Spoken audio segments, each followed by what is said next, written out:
बड़ा दुर्भाग्य का और कोई दूसरा नमूना नहीं हो सकता है। अगर हम देखें, माननीय विधायक को कमीशन के रूप में 5 लाख रुपया अपने काम कराने के लिए देना पड़े, तो आम आदमी के बारे में आप चिंता कर लीजिए। झारखंड के रामगढ़ की कांग्रेस विधायक ममता देवी के कथित ऑडियो वायरल होने के बाद सत्ता के गलियारे में भी राज्य में भ्रष्टाचार को लेकर पक्ष और विपक्ष के बीच तीखी नोकझोंक शुरू हो गई है।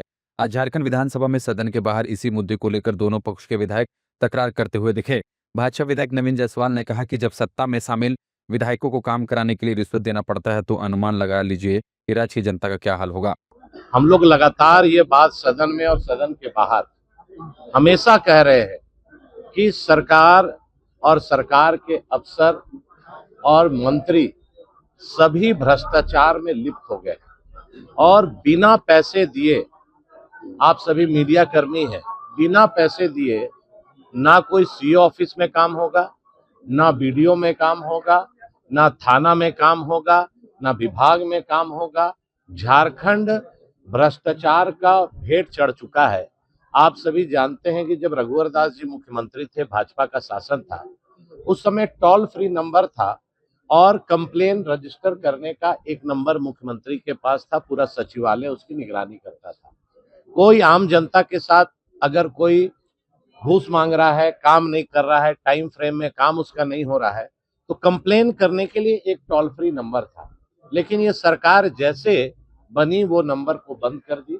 आम आदमी को सुनने वाला कोई नहीं है। आम आदमी तो अब छोड़ दीजिए, माननीय विधायक जो रामगढ़ की कांग्रेस पार्टी की है और कांग्रेस के उसके मंत्री हैं, और उनका इस तरह का वीडियो वायरल होना और उनका ऑडियो वायरल होना और उस विधायक दल के अंदर खाने मीटिंग में क्या क्या हुई आप सभी जानते हैं। मुद्दे पर कोडरमा की भाजपा विधायक नीरा यादव और राजद विधायक सुरेश पासवान के बीच भी शब्दों के तीर चले।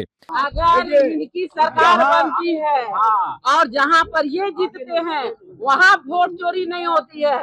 वोट चोरी वहाँ होती है जहाँ बीजेपी जीतती है। देखिए वहाँ बाबा दरबार है, बाबा दरबार, इन लोग बाबा का पूजा ज्यादा करते हैं, हम लोग भी करते हैं, लेकिन बाबा का आशीर्वाद सुरेश पासवान को मिला, आपको नहीं? अरे भैया, हम लोग तो बाबा के पुजारी हैं ही और रहेंगे और सबको रहना चाहिए। तो सनातनी है तो हम क्यों नहीं रहेंगे बाबा के पुजारी? बोले बाबा का कौन पुजारी नहीं है? हम तो बम बम भोले के पुजारी हैं। पूरे मामले पर रामगढ़ कांग्रेस विधायक ममता देवी ने अपनी सफाई देते हुए वायरल वीडियो को फेक और तथ्यों को निराधार बताया। पत्रकार बंधु पूछ रहे थे हमसे कि भाई कोई ऑडियो वायरल हो रहा है, तो हमारे तरफ से ऐसा कोई भी हमें संज्ञान में नहीं है कि कोई हमारा ऐसा ऑडियो भी वायरल हो रहा है, क्योंकि मैंने खुद भी अभी तक नहीं सुना कि कौन सा ऑडियो है जो वायरल हो रहा है। वो मेरा साउंड नहीं है, मैंने ऐसा कुछ भी नहीं कहा है। आप हमको बताइए, अगर कहीं स्वास्थ्य केंद्र खुला है, अगर वहाँ डॉक्टर्स नहीं है, तो हम किसके लिए बोलेंगे और किन के सामने बोलेंगे? मंत्री के सामने बोलेंगे। अगर कोई सीएस काम नहीं कर रहा है, उसकी शिकायत हम किसके सामने करेंगे? विभागीय मंत्री के सामने ही शिकायत करेंगे ना। तो ये सारी बातें आती हैं, तो ये सारी चर्चाएं हुई। सत्ता पक्ष के माननीय विधायकगण कितनी सारे आरोप लगाए, आरोप किया, जो सच्चाई है उसको बोले। माननीय ममता जी क्या बोली कि पैसा देने के बाद में काम हुआ। माननीय मंत्री जी के पास गए लेकिन काम नहीं हुआ, वो बोल रहे हैं।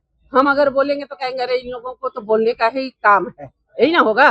कल परसों माननीय प्रदीप यादव जी वो इरफान अंसारी जी को, माननीय मंत्री जी को घेरे, उसमें आप क्या कहिएगा? तो हम बोल रहे हैं तो लगता है कि विपक्ष बोल रहे हैं, लेकिन आपके सत्ता पक्ष के माननीय विधायकगण आप पे सीधा वार कर रहे हैं, इसलिए आप कहीं भी संतुष्ट पूर्वक जवाब देने के लायक हैं ही नहीं। ये अपने कुर्सी बचाने के लिए केवल काम करते, काम से इनको कोई लेना देना नहीं। और आने वाले दिन में देखिएगा, अगर इनकी स्थिति नहीं सुधरी तो माननीय मंत्रीगण फेल तो हो ही गए हैं, आज कोई भी जवाब नहीं दे पा रहे, लेकिन हमको लगता है कि सदन भी इनसे काफी नाखुश है। लेटेस्ट खबरों से हमेशा अपडेट रहना चाहते हैं तो फटाफट जाइए हमारे YouTube चैनल पर और सब्सक्राइब बटन को दबाइए। साथ ही हमारे Facebook पेज को फॉलो करना बिल्कुल न भूलिए। आपका एक क्लिक हमें और बेहतर कंटेंट लाने का हौसला देता है।